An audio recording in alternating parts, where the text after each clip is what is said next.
Oi gente, tudo bem com vocês? Eu sou Ana Luísa Reale, sejam bem-vindos ao Direito com Elas e no vídeo de hoje nós vamos comentar um assunto bastante importante.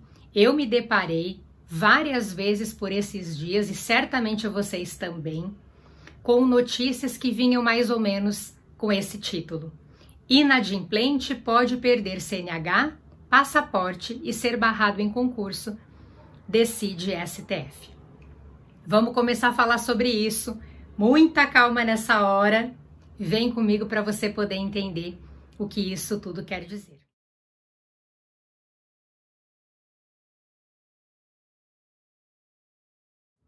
Seguinte, gente, nós estamos falando aqui de um artigo de lei regulamentado pelo CPC. Então eu me refiro ao artigo 139, inciso 4 do CPC, que surgiu para a gente com o CPC de 2015. Inclusive, eu já gravei sobre esse assunto, se não me engano, o vídeo que eu gravei a respeito desse dispositivo foi em 2017, vou colocar o link aqui na descrição desse vídeo para vocês, se vocês quiserem dar uma checada lá. Não obstante, gente, hoje nós vamos comentar novamente esse assunto, em razão de uma decisão do Supremo Tribunal Federal. Então o STF decidiu sobre isso. Agora no dia 9 de fevereiro de 2023, o Supremo julgou uma ADI que foi proposta, a ADI de número 5941, ocasião em que ele, Supremo Tribunal Federal, declara constitucional o artigo 139, inciso 4, sendo, portanto, permitido ao juiz determinar, por exemplo, a apreensão de CNH, de passaporte, suspensão do direito de dirigir e a proibição de participação em concurso público ou licitação pública envolvendo esse devedor, né, que não cumpriu ali a sua obrigação. Nós tivemos aqui que o ministro relator dessa ação foi o ministro Luiz Fux e a maioria do plenário do Supremo acompanhou o voto do relator. Então, gente, como eu já coloquei aqui para vocês, a possibilidade do juiz adotar essas medidas vem no sentido de a gente ter aí o cumprimento das decisões judiciais, a efetividade das nossas execuções, dos nossos cumprimentos de sentença. E aí podemos perguntar assim: então, em qualquer caso, o juiz aplicaria essas medidas executivas atípicas? Resposta: não.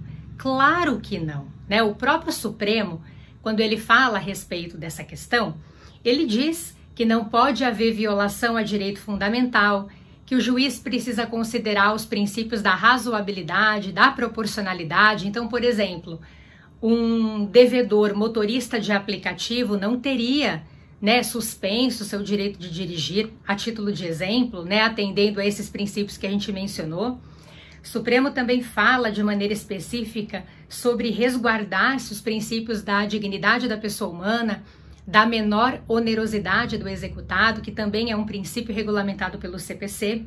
Enfim, gente, nós já tivemos em outras ocasiões posicionamentos da jurisprudência com relação a isso. O STJ, inclusive, já falou também a respeito disso.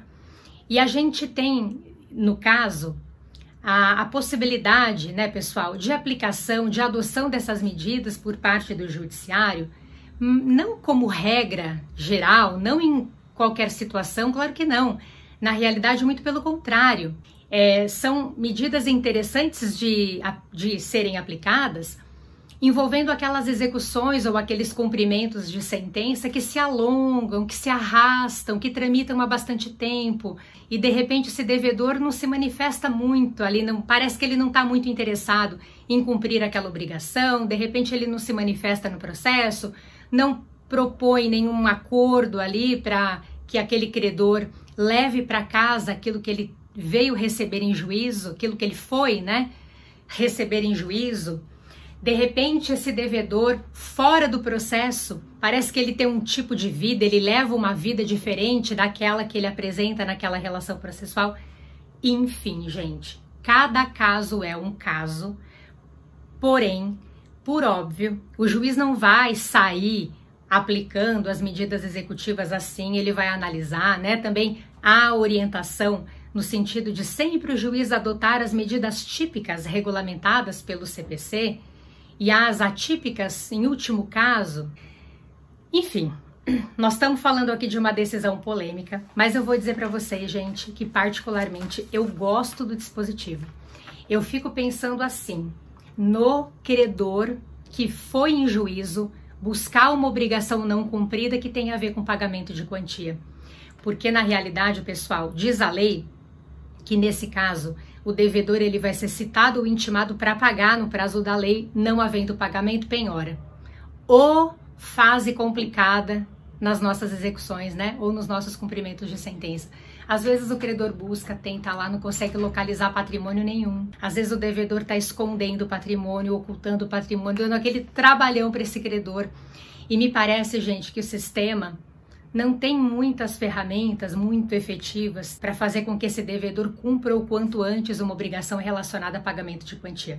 Porque quando a gente está falando de obrigação de fazer, não fazer entrega de coisa, por exemplo, nós temos mecanismos efetivos destinados ao cumprimento dessas obrigações. A título de exemplo, a gente pode citar as astrentes, a multa diária, que é um mecanismo interessante. Então, o devedor tem que fazer alguma coisa, por exemplo, ele é citado ou intimado para fazer, sob pena de multa, o juiz fixa lá 2.000 de multa diária, 3.000, ou ele faz, ou ele vai ter que cumprir, pagar ou ele cumpre a obrigação de fazer, né?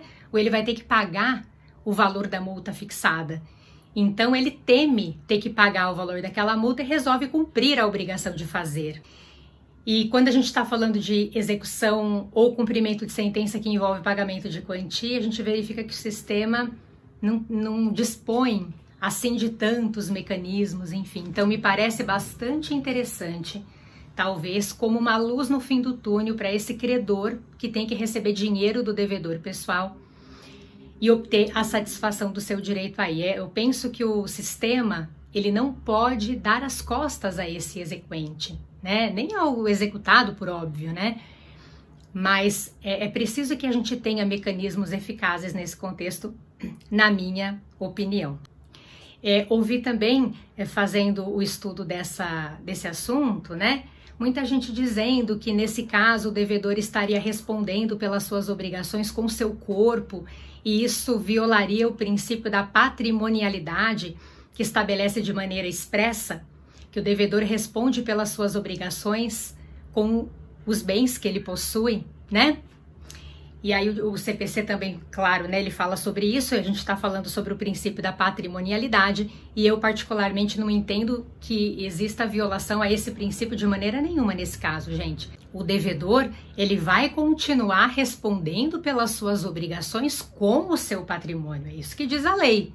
A gente teria aqui, de repente, a aplicação de uma medida paralela para forçá-lo ao cumprimento de algo, ou para fazer com que ele se manifeste de alguma maneira, dê um sinal de vida, proponha algo nessa relação processual. Então, ele se sujeita às medidas executivas típicas, penhora, né? A gente está falando aqui no nosso exemplo, mas com aquele temor também, com uma medida paralela aplicada ali para que ele se movimente o quanto antes, para que nós tenhamos o cumprimento dessa obrigação.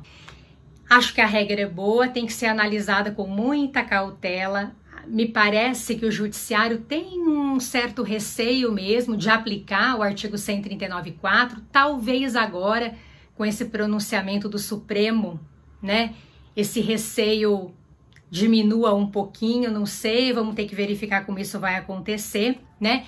De todo modo, se o juiz deferir ou indeferir, enfim, ele vai prolatar uma decisão interlocutória nessa execução, nesse cumprimento de sentença, vai caber o recurso de agravo de instrumento, né, nos termos do artigo 1015, parágrafo único do CPC, para que a parte interessada questione essa decisão, enfim, gente. Então, hoje eu queria trazer aqui, mais uma vez, a ideia do artigo 139, inciso 4, até para a gente refletir, para a gente pensar um pouquinho a respeito, e estudar sempre mais, que esse é o objetivo de todos nós. Espero que vocês tenham gostado do vídeo, desculpe que eu me alonguei aí, né? Tentei falar rápido, mas é um assunto bastante complexo. Muito obrigada pela companhia de vocês e a gente se vê no próximo vídeo. Um beijo!